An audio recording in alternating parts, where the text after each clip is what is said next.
Hi, you've reached the voicemail of Hannah Brett with Connect Call. Just leave a message and I'll get back to you as soon as I can. Thanks.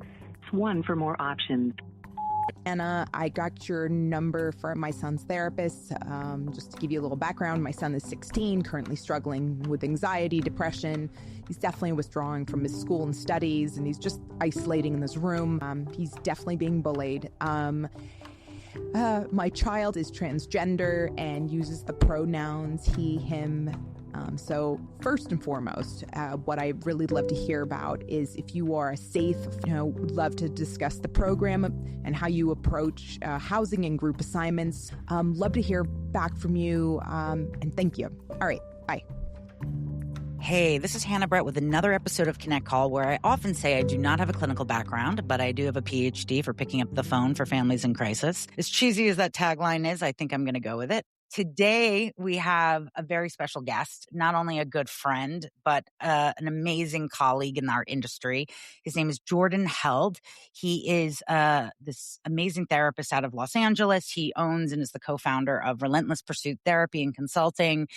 Jordan specializes in acute and chronic trauma, LGBTQ affirming care, and the kind of complicated family dynamics that don't typically fit in neatly in the traditional treatment models. And Jordan and I have worked on a few cases in the past, and I really wanted to bring him on the show to talk about a subject that is near and dear to my heart, because I feel like there's so much misinformation out there, and I know Jordan can clear all this up. So what we wanted to talk about a lot today is about trans youth and treatment, but really, I think, begin the show by just educating people from the beginning, kind of what is transgender, right? Or what, because I still think people are mixing one's gender with one's sexuality. So Jordan, welcome to the show. Thank you for being here. And thanks for having me. Let's clear things up. I know, right? It's so interesting. I'm kind of still like, why are we still talking about this? I live such a boring life. I'm like, I don't really, I love my life.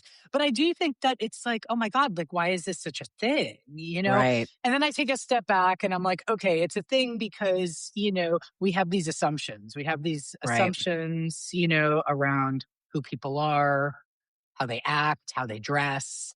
And then when we see someone or maybe hear something that's different, we start to make those assumptions, right? And with all due respect, I'm all about, listen, I've said for a very long time, anything you see in the media, always, it's do a fact check, always have credible sources to back it up.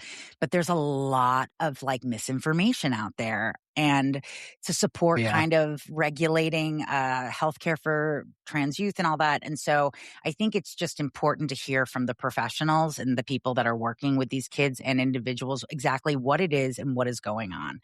Well, and I appreciate you saying that because I do see, and we'll dive into this later, but I do see there's so much misinformation. There's also a lot of people who are in the treatment industry who are hopping onto this LGBTQ train because they think that it's profitable for their treatment center. And let me tell you, they are doing damage. They are doing a lot of damage to young people that literally just want to figure out how to stay alive. But let's start just from the ground zero, like really quickly. What does it mean to be transgender? Transgender is an umbrella term in 2026. What I mean by that is there are a lot of different identities that can kind of stem off of transgender. Essentially, the breakdown is that your gender identity, so how you feel yourself, see yourself, exist in the world, is different from the sex that you were assigned at birth, right? So I'll use myself as an example. I was assigned female at birth. I lived 30 years of my life in a female body, in a female world. I started at 30 to socially and then subsequently medically transition. I am a transgender man, right? So, but here's the thing. Under that umbrella, non-binary, gender fluid, gender queer, demi-boy, demi-girl, blah, blah, blah. Like, how it matters I don't even know what it doesn't matter. What is demi-boy, demi-girl? This is, we're going to get into, we'll talk about it. Because I think here's what, well, it's all about learning. And that's why when we do our intake paperwork, all we need to have is a right in line. Gender identity, boom, client puts it in. And that way we don't need to be the keeper of all this information. Right. No, a big reason of why I wanted to do this episode is, and I stress this on, I think a lot of my episodes is, I'm not a parent, but after working in 20 years with really my passion and plight has been for kids, young adults, and adolescents. I'm an advocate for all children. And when I say all children, I mean all children. And I recently, one of the projects I was working with was a great treatment center out of Orange County called Arrow House, under the umbrella of Visions Treatment in Malibu and Los Angeles. And I found that, well, two things I found. One is I found that we were seeing a ton of kids who identified as transgender. I also saw with those children, they all just didn't want to be alive anymore. And I get it. We're not inviting them to be here. You know what I mean? 100%. Like, we don't want them to be here. Right. When we see somebody in our society now who is other, who is going through a different experience, we turn against them instead of turning towards them. Right. And, when you break it down like that, and, by the way, very little people get that. Right. Hannah. Like what you just said, this idea that trans kids are presenting to treatment not because they're trans, but because society has fucked them. Right. Like that's a big deal, right? Like these young people, first of all, are growing up in households whose parents are watching and listening to news that is giving statistics and facts that are incorrect. Wrong. I mean, let's bust some clear myths right from the get-go. Yeah, let's go. This idea that being transgender is new, right? It's a new concept. Why have we only been seeing this over the last 5 to 10 years, right? Gender diverse people have always existed across cultures and throughout history. And in fact, if you were to do your research into some other countries, trans people are actually, revered, right? Trans people are respected. It is something, and this dates back centuries and centuries. It's amazing. It is amazing. And there's some great books on trans research too, if folks are interested in it, because it is interesting. Why we're seeing more trans youth now is actually very simple. Those trans youth have access now to things like history, like the internet, things like that, which is not making them trans. It's making them understand that trans what's people going on existed. Right. And also, I, just on that note too, I've heard this argument from some people who say, and by the way, when we talk about transgender, we're talking about one's gender. Okay. We're not talking about one's sexuality. That's also a big misconception out there. Like so many people in the treatment industry and people that I know confuse and think that like, if you're trans, you're gay. One has nothing to do with the other. You can be, but it doesn't have to do with the other. And with that being said, there is this small, angry, miserable group of LGBTQ participants who want to not allow trans people to be a part of the LGBTQ plight, the flag and everything. And we talk about history. I mean, whether you're at Stonewall or from the beginning of our fights and I'm a gay woman and I know this, for our civil rights and to fight for just to be treated equally. Transgender people were standing and fighting right with us. You know what I mean? And that is why they shouldn't be excluded from this. And those who think that, again, check yourself before you wreck yourself, because. Well, yeah, check yourself for sure. I mean, and we should probably bust this right from the gate, because this is one of the biggest things that we'll end up talking about throughout this episode when we're talking about trans people in 2026. There is especially when we hear the term gender affirmation. Okay. When people hear this term, for some reason, it now gets translated in the brain as a child who is now about to get down on a surgery table and have a surgery or have something medical. The idea and the aspect of gender affirmation actually needs to be way more simplified. And it's actually just called respect. It's called meeting someone where they're at. And 90% of the time with somebody under 18 years old, there is nothing medical that is even a part of this person's journey. When we're talking about kids, this is a confusing word also. In the gender world, we typically talk about it's 18, but in the gender world, we're talking, we have to be a little more specific. Right. Pre-puberty, post-puberty, right? Because here's the thing about puberty. Before a kid starts puberty, and we see a lot of these kids even in young treatment because, once again, kids are getting younger and younger when it comes to their mental health. There's nothing to medicalize, right? What we're seeing with these kids is, and even with puberty, right? We're seeing kids changing their names, maybe trying out a new pronoun, using,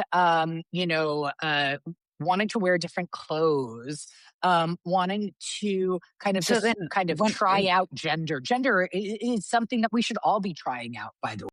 But you're saying this, but I've also heard, so when are puberty blockers introduced then? Because isn't it supposed to block puberty?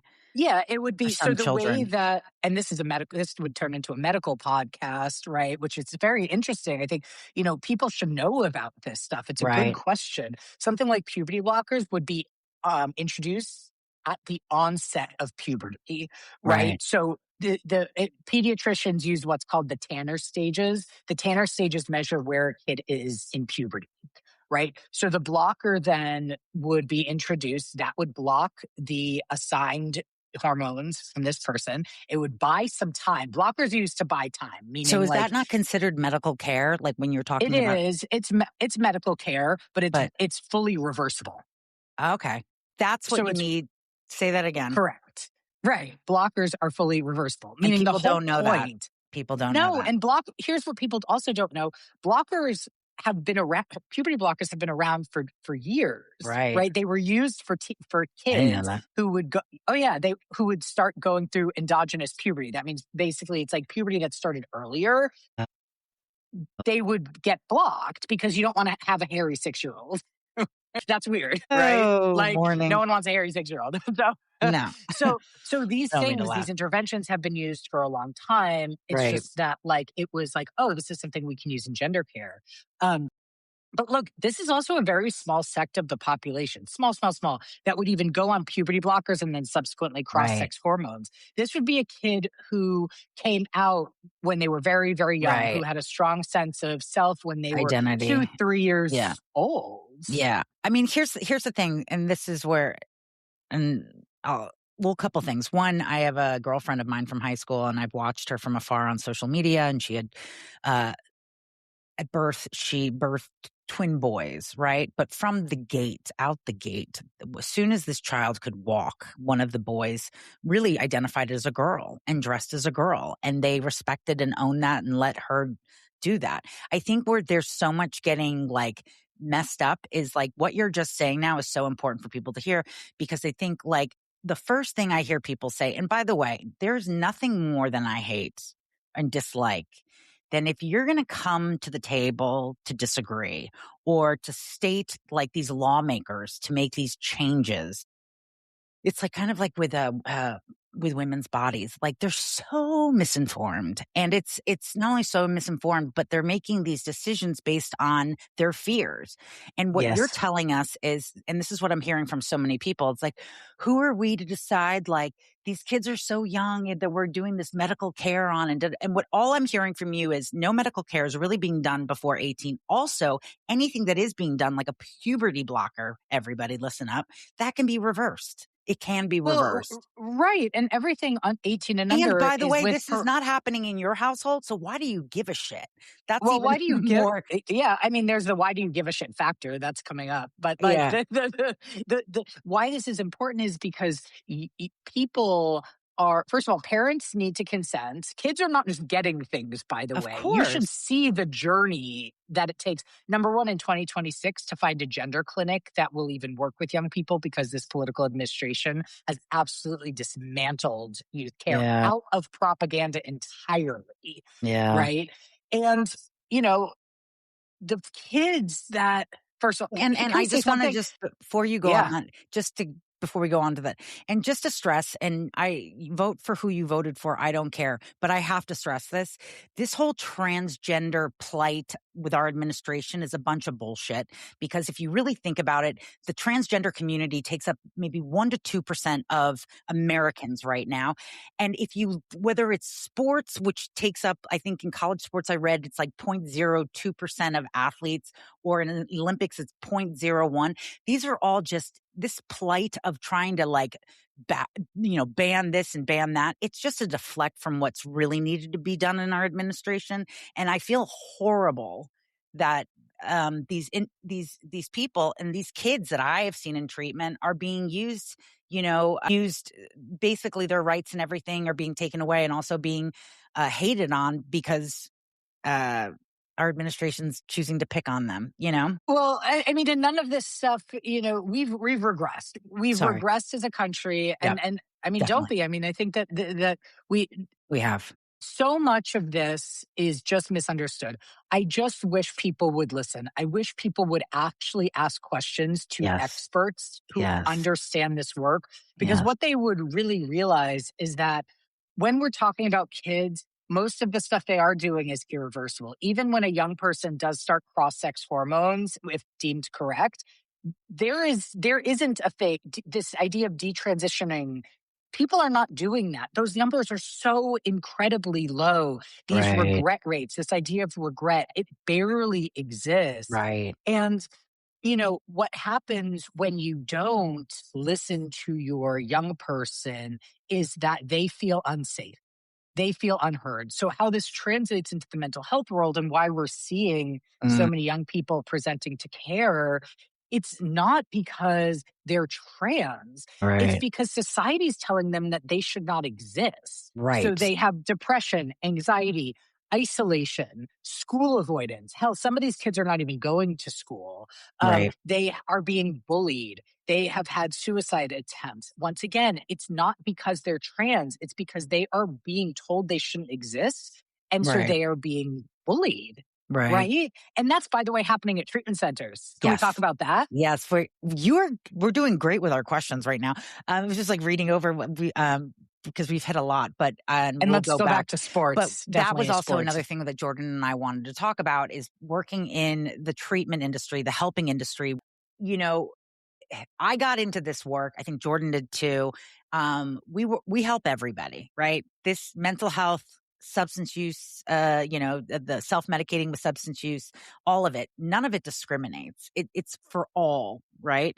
And so what has been really frustrating from where I'm sitting, and I'll give a perfect example, is, when I was working at Arrow House, if I had a kid who was trans and they needed, let's say, a higher level of care, or something happened where they got into a fight with a kid in treatment and we had to pull them out and put them into another treatment center, immediately I was like, oh, this is going to be hard, because we were one of the only few treatment centers that I was aware of in the country where these kids were allowed to sleep in a dorm, in a hall, the gender they identify and not the gender they were born with. And then when you call these treatment centers, and I'm not going to name names, but like some of the crazy Spill the tea. But people be like, I don't want a woman on campus with her whatever out, or I don't, and there it's, or what, and I've worked for treatment centers too, where they're like, well, we don't do that. We And don't I'd be do like, that. well, what's that? It's like, we don't do that. But overall, like, what are some of the issues that you're seeing that you think we need to change and Yeah, look at things I mean, differently? there's no oversight. There's no oversight, and there's Like, no I think that accountability. people are really concerned about, well, parents are going to be really upset if they have a young man who was born a girl sleeping with the guys. Meanwhile, our What does that communities, mean? What is coming up from that is Yeah. actually just this assumption. It's the invalidation of identity, meaning this person is actually not a girl. right? They are still a boy. And for some reason, this boy is going to be predatory. There is now this assumption of predatory behavior, which is the same thing that is rooted in sports. And by the way, you only see this about trans females. You never hear this about trans men, because to society, trans men are still women and women are whatever. We don't care about women, but it's the misogyny. And so Right. that's, if we look at it through Interesting. that lens, yes, it's very fascinating when you kind of dive into the socialization of what people are perceiving Right. and experiencing. And this happened. This is how the bathroom bill stuff started 10 years ago in North Carolina when, people were starting to let's ban trans people from bathrooms. How are you going to do that? That's this assumption that you can spot a trans person. It's an Right. assumption that you can tell Right. who is trans, who is cisgender. And by the way, most of the time you actually can't. You And when it can't. comes to, you can't. You Right. can't. And I know this because when I go across the country and I Right. do train programs who actually do want to learn and get better at this, Right. I disclose my gender identity. They're like, wow, wouldn't have known. And I'm like, exactly. Right. Right. Because you Right. can't just like look at a trans person and spot them. That's Right. super discriminatory. And when it comes to the rooming, okay, so a kid is coming in because they've been bullied, harassed, and then they're going to go into your treatment center and you're going to bully and harass them. Right. Or you're going to have a trans person room with their assigned sex when they don't even identify that way. Which is And so it's weird when counterintuitive when we're it talking doesn't about make kids. sense. Like when we have these children, What do you come to think they're going to treatment- have sex? Well, women have sex with Right. women and men have Right. sex with men all the time. So Right. what are you talking about? And just to stress too, for all the parents out there that are in fear, or treatment center owners that are scared of upsetting these parents, I have to tell you, time and time again, when you actually hang out with these adolescents and young adults, they could give a rat's ass. They don't care. It's like they're like, it's how they've been growing up. They've grown up with just so much more, like, it's just a different generation, which is amazing. They're open. They're like not as prejudiced with this kind of stuff than our other older generations.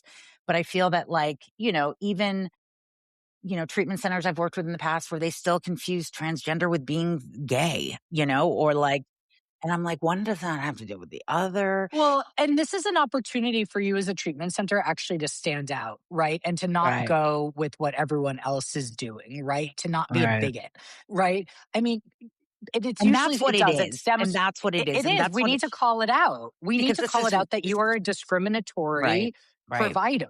And we Right. don't do that in this industry, Right. right? And someone, Let's go, I've Jordan. had, Let's do I've this. had, I mean, I've had treatment centers where I've done a 1 hour training 10 years ago.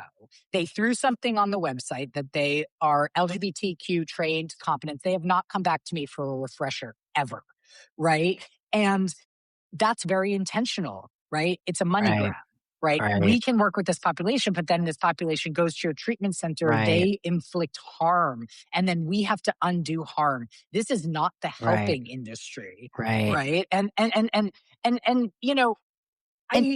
no yeah, go ahead. comparison. When I think of a couple of the worst things that were said to me early on when I was in a treatment center, and again, I am gay. I'm not transgender. But at the time, I remember I was just coming out, and a big part of why I was drinking and drugging and my depression was I didn't want to be gay. And I remember I was at this treatment center and I broke down to this clinical director or somebody that, I was struggling with my sexuality and all that. And she kind of like tapped my knee and she goes, "That's great, but we're going to save that. Don't share that in group. That's not the right place to talk about it." As soon as she said that, I literally just crawled back into my shell. And Yeah, you're every unsafe. narrative that I've been telling myself, I said, "Oh, that's true. I'm not wanted." I'm glad you said that, because when trauma comes up, when all these new modalities come up, we are getting trained, right? I also love the cop out of like, oh yeah, like we're not prepared to We're not handle the it. right Handle place. what? I mean, because this is, and when I train clinicians so often, one of the first thing I say is don't automatically put down gender dysphoria if you know that a client identifies as trans. You have no idea if that is a diagnostic criteria for them. They might be fine. I might be presenting to treatment for trauma because I got into a car accident, because a Right. tornado just hit my house, right? Right. We are filled with these assumptions as a society about what is wrong with somebody instead of how Right. we can help somebody. And Right. this is getting even harder right now. I'll tell you where the pool is getting smaller and smaller, all these higher levels of care. When I'm talking about residential treatment is hard enough right now. Yeah, like you said, probably 2 to 3 treatment centers I would ever refer to. Mm. When you go beyond that, hospitalization, long-term care, because of licensure, so many of these programs are in states that are actively targeting trans folks and trans youth in particular. And so it's very hard to find long-term stable care for some of these young people, especially who are actively and acutely suicidal. Right. It's hard. And this becomes a balance because it's like, do I put my child in a container where I know that they will be physically safe, but do I risk their emotional safety? That's a good point. But like, Well, and I wish people actually like were open to learning and wanting. understanding Yeah. an experience that you inherently do not know Thank because it's not you. your experience, and that Right. you don't need to know and actually don't know because that's not your life. Here's the thing, Hannah. I actually never care if people ask me questions. As long as they are rooted in at least 5% of good intent, my bar is really No. low. My Yes. bar is real low. But I want people to be like, hey, tell me your Let's story. have these What was that conversations. like? Let's have this conversation. Kids and young adults are Right. walking through the world totally separate from their identity, right? Most of the kids, there are kind of two groups of trans kids that I see in the world right now. There's a group that is out and proud. They'll be at Pride. They'll be with the rainbow flag. They, are proud to be who they are. But then the bigger majority, and this is newer within the last 5 years, and these are the kids that are presenting actually to your treatment centers. They're what they call like stealth, right? They're undisclosed. You cannot tell the Called what? difference. Stealth. They're Okay. stealth. They fly under the radar. They don't Right. identify as trans. So they wouldn't say, I'm a trans man. They're just a man or a boy. Right. They do not attach the T to anything. Yeah. And guess what? You can, unless you literally did a genital Right. genital search at the door, which by the way, creepy if you're doing that as a treatment center, Right. you would not know. Right. Right. But You would not know. How tragic, right? Like part of who I am today and my growth and healing is my honesty and my truth and my story. And so to tell these kids and they don't have to disclose to everybody, but but we are actively taking away people's ability to have a story. Thank you. Because if I have a story, I am bad. Right. And this is where the core beliefs tap in. Right. I am bad. I am not worthy. I do not deserve. I should not live. I am better off dead. And these kids believe that. And you know why they believe it? Because they're being told it. Yeah. And I just want to go back to what you were saying about having conversations. And I'm a big believer of this. I really feel sorry for people out there. Listen, I have opinions on gun reform and a lot of things, but let me tell you something. I have some of the best conversations with people that don't agree with me. And I love to be educated on their standpoint and listen and hear and be informed on stuff I don't understand. What kills so many people who feel this way are just like, nope, that's it. That's how I feel. That's what I saw. That's how I feel. And you know what would be great? And Hannah, honestly, is if someone was like, if people who are listening to this, who work in the treatment industry would be like, wow, I think that those are our policies.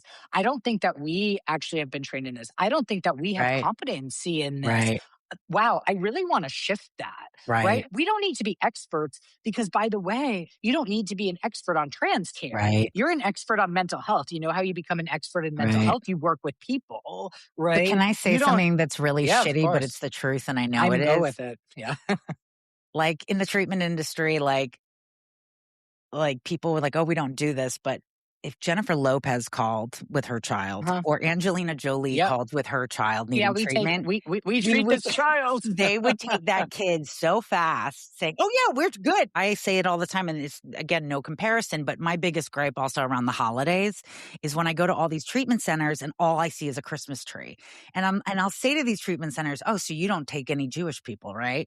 And they're like, what? And I'm like, see, you can't welcome everybody and not welcome everybody. And a lot of these places still believe Jesus is the reason for the season. And I'm down with that. Like, I love Christmas. I love Jesus and all that.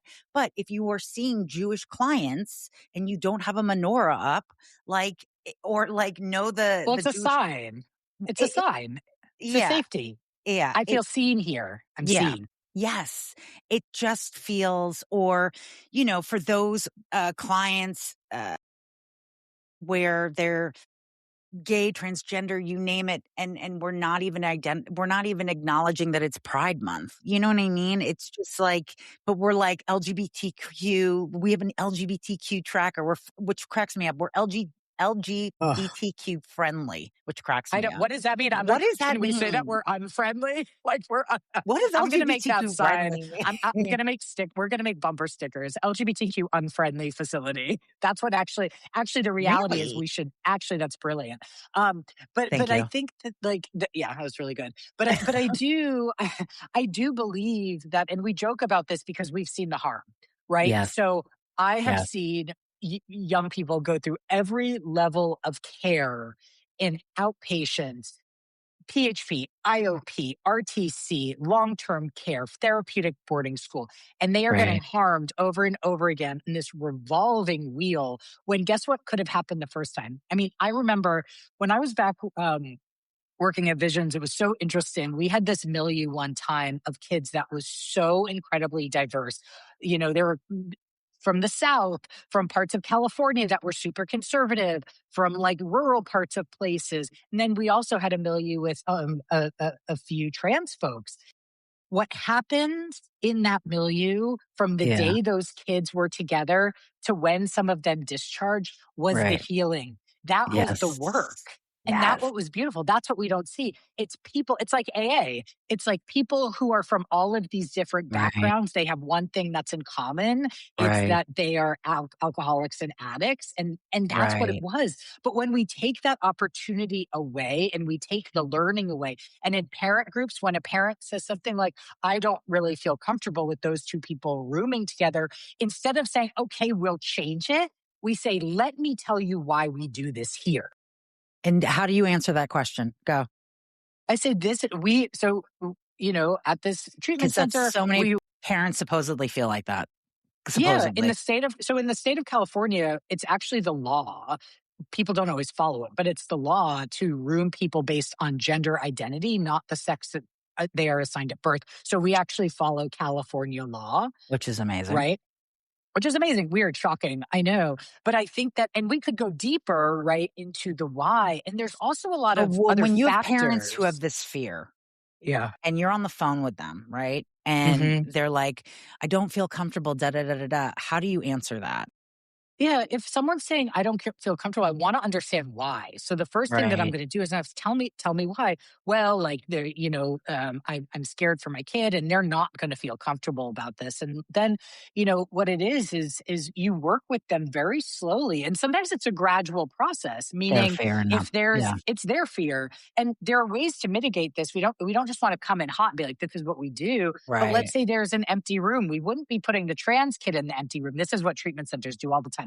They isolate the trans kid. Instead, it's like, if your kid doesn't feel comfortable, well, then they can stay here Thank you. until they get comfortable, and then they can integrate with the milieu. What I see wrong every time is that people isolate the person who has presented with the most isolation. Which is the worst thing you can do. Correct. It's Correct. so maddening. Right. So much like we actually do when it comes to the gender process, when it comes to social intervention and potentially medical intervention, it's a journey. It's quite literally a process, meaning like nothing happens overnight. It's so funny when people are like, oh my God, like Johnny's going to get a surgery. It's like, what are you even talking about? Like that Right. doesn't happen. That doesn't exist. Misinformation, miseducation. These Right. are the parents too, where we as marketers, admissions, case managers, everyone needs to understand the facts here Right.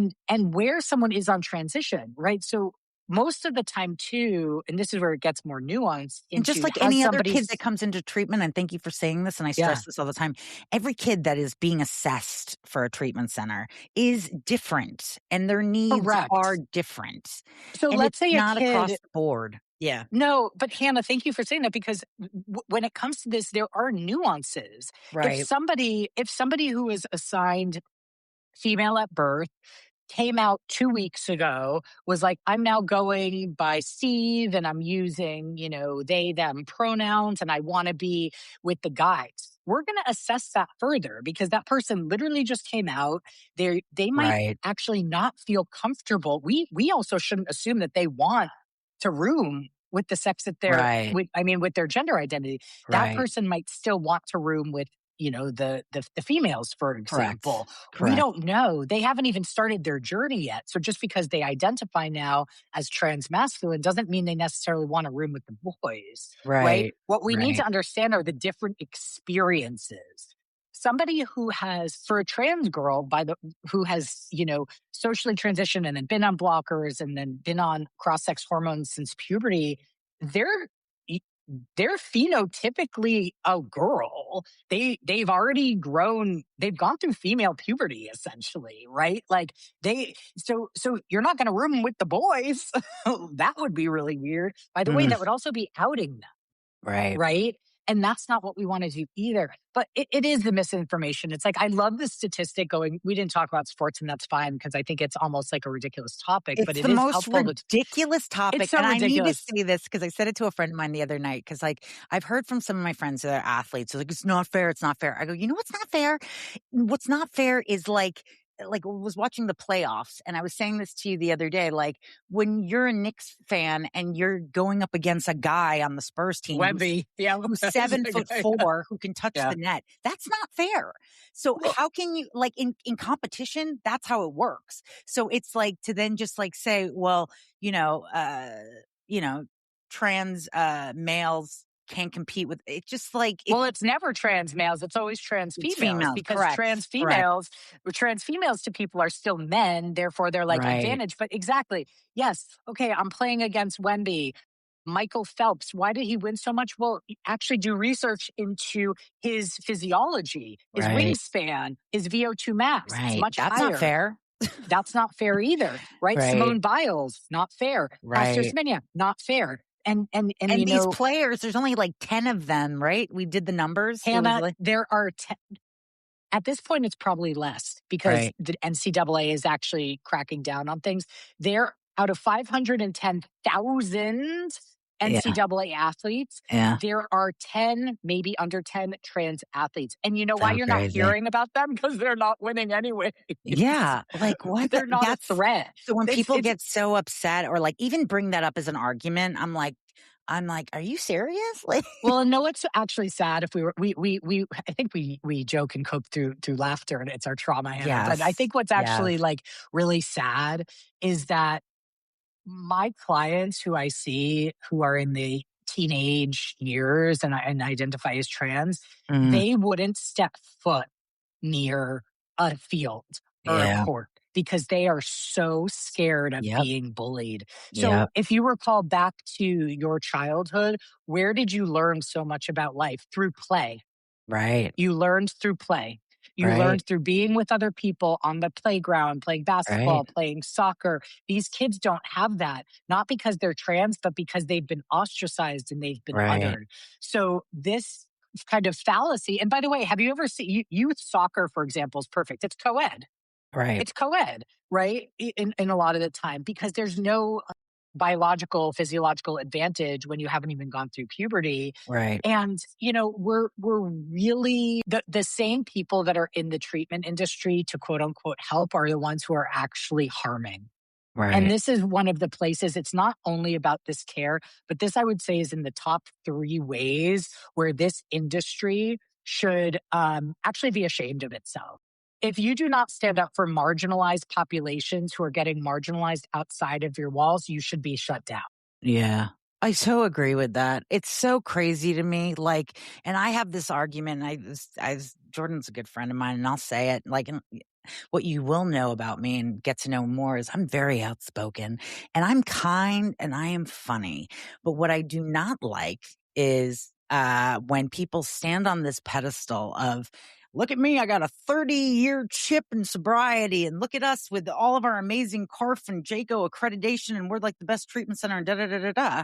But then are just so discriminatory about, anything that is not white, that is not safe, that is not, what they know.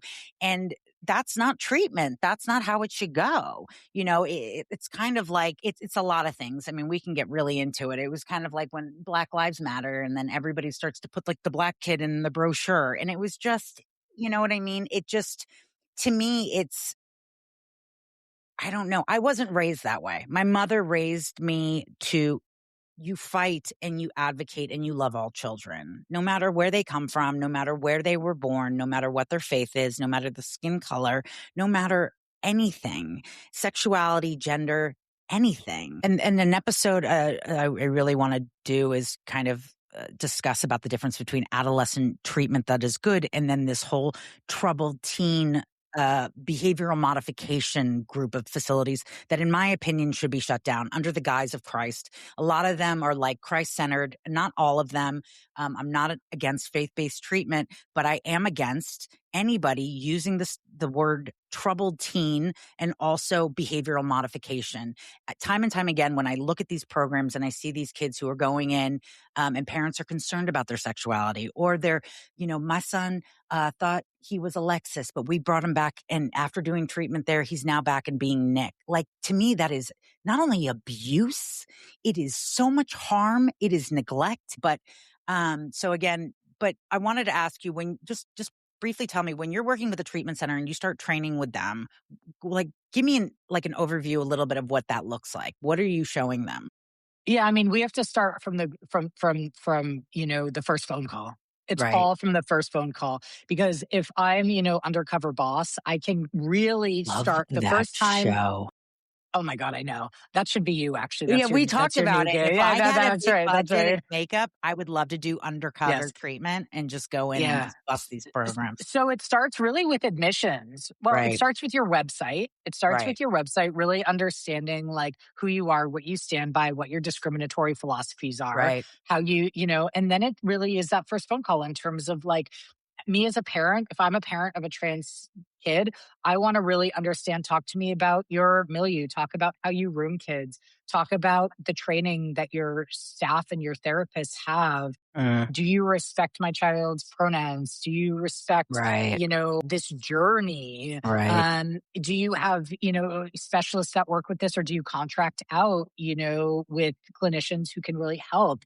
Really going in. And then we have to be training everyone from the chef to 1,000%. actually more so than even, the clinicians, because, well, I can't even say the clinicians are licensed, because at so many of these programs now, the No, but when I used to work at some licensed. of these programs and I'd have to bring in people to tour and those questions we brought up, I'd be like cringing, because like nobody knew how to answer it, and they'd answer it so horribly, Horribly. And- We support, and it's, when people stumble around it, we support all people. We support all people, Right. no matter their identity. We're going to do it. We throw around this word individualized in the treatment world all the time. Yes. But we actually should be individually assessing all of our young people. Yes, we should. And that's what we do. Yeah. We don't, but we should. And then we're going to then go into trainings. Let's talk about why this is important. Let's talk about the myths, all these myths. And we probably covered like 5% of them. Right. Let's talk about how this then presents in treatment. Right. And here's the biggest thing. Let's talk about your biases. Right. Right. Let's talk about why this feels uncomfortable for you. It's my most, it's like my favorite thing to really tap into with The folks, parent who's calling, or with the parent, with the staff. Yeah. Right. What is making you feel uncomfortable about I this love conversation? Yeah. Right. What is making you feel uncomfortable about these, to that CEO out there? What is making you feel uncomfortable to which you're saying we don't do that? Yeah. If you have decided we are going to be doing treatment and we own a facility and we are going to help people, then stay informed and stay on top of this, because it's a cop out when you say we don't do this, or we're not the right place. Well, no, you're not the right place, because you don't want to learn. But you're not the right place. Like, it's such a bad, to me, it's very telling, and it's a horrible thing. And if nobody else listens to this episode, I really do hope a lot of people in our industry do hear it. And I also wish one day that we would have a licensure board that really does the policing and really gets people trained in everything Ethics. they need to be trained in, you know? And all trans youth are looking for, much like actually all youth are Right. looking for the same thing across Right. the board, no matter gender, sexuality, race, ethnicity, safety, connection, support, and the Thank opportunity you. to thrive. That's Thank it. you. The opportunity to thrive, the opportunity to belong. Thank you. Because most kids are going through that same thing right now. It's Right. a very isolating society that we live in, and we can either meet those young people where they are and help them, or we can just continue the cycle and cause more. And I'm going to have an episode coming up soon with our friends Curtis and Jennifer Sawyer from Driftwood about admissions and the questions that parents need to be asking admissions about a program, because it's a major investment and a lot of parents don't know how to ask the major questions. And we're going to cover this.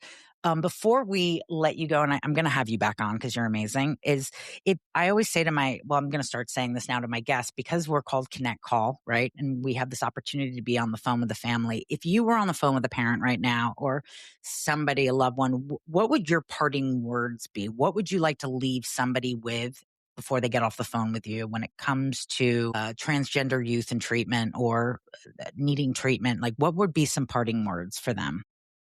My parting words would just be, we And are you can here do to that support. also for a treatment center as well. Go on.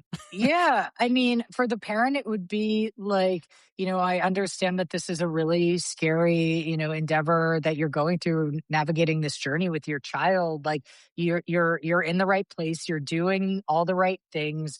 You are doing the best you can.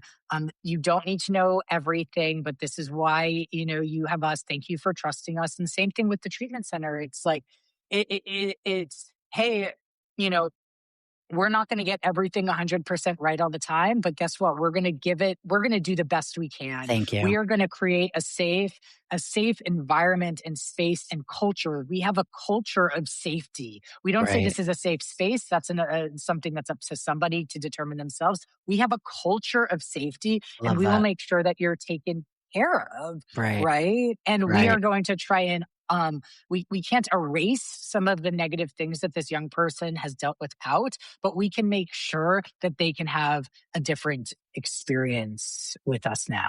Amazing. All right, Jordan, I've loved having you on the show. Everyone, please subscribe, and then you'll get to see all the show notes and see about Jordan's info and can get in touch with him.